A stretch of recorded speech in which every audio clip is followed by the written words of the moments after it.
Hello po, magandang tanghali po. Ito po yung aking lulutuin ngayon. Ayan, lagyan ko siya ng patatas. Ayan po. Yan po ay i-adobo ko. Ayan. Yan ang aking luto ngayon. Ayan lang po, maraming salamat. Salamat po sa panonood nyo.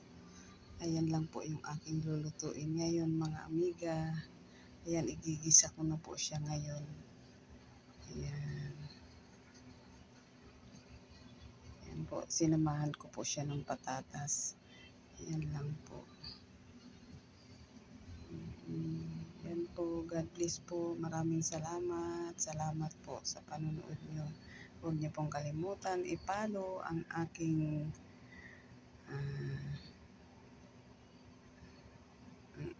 in-upload na sa pagluluto. Ayan. Ayan po. Salamat po.